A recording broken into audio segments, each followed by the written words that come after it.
Right now, more American companies are rolling back their diversity, equity, and inclusion programs because of legal challenges. However, the Biden-Harris administration continues to be all in, spending tens of millions of taxpayer dollars on DEI staff at federal agencies, including the Department of Health and Human Services. So how much is this costing you? We are opening the books with the Deputy Policy Editor of OpenTheBooks.com, Rachel O'Brien. Good morning to you, Rachel. Great to see you. Good morning, Jen. Always good to be here. The new year obviously is going to bring about a new administration and a new Congress. So a lot of change in D.C. will inevitably get rid of some of these programs. But it's important American taxpayers know just how much this has cost them. So start by explaining first the mounting legal challenges DEI has faced over the past few years. Yeah, so a couple years ago, the Supreme Court said that race-based affirmative action in college admissions is unconstitutional because it violates the Equal Protection Clause. It gives one group priority or special treatment over another. So similarly, DEI, which gives one group special treatment over another, is still going on. Companies and the federal government, they continue to push DEI. DEI claims to create inclusive environments, but in practice, it says that people should be treated more favorably based on their identification with groups that are considered oppressed. And so there's been many lawsuits. We've seen large organizations drop their DEI initiatives and hiring quotas that they've had. We've seen Harley-Davidson drop theirs, Coors, Tractor Supply, the company that makes Jack Daniel's whiskey, even major law firms. And there have been lawsuits against the federal government as well. So and to be clear, we're not talking about the 1972 Equal Employment Opportunity Law designed to ensure fair and equal treatment in the workplace.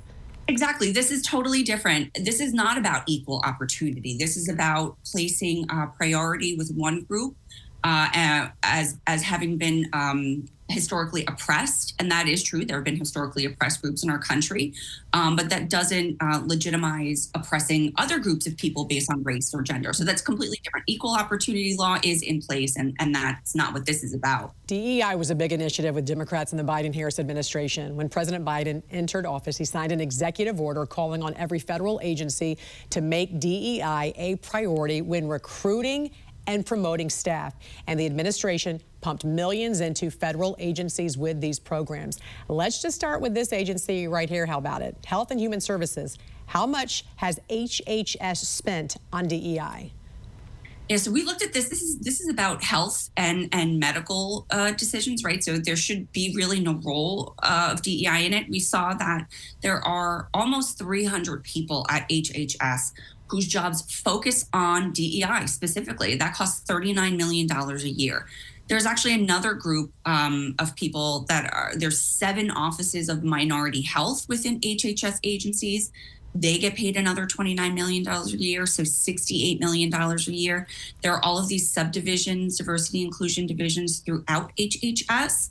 The word equity appears 829 times in the budget request for next year. So that's possibly billions more in DEI-related spending. And we're talking about race-based hiring quotas, and they've made their way into these possible life and death situations like healthcare. Exactly. And I wanted to specifically mention Health and Human Services because the National Institutes of Health is part of HHS and actually had a rubric penalizing job candidates because of DEI.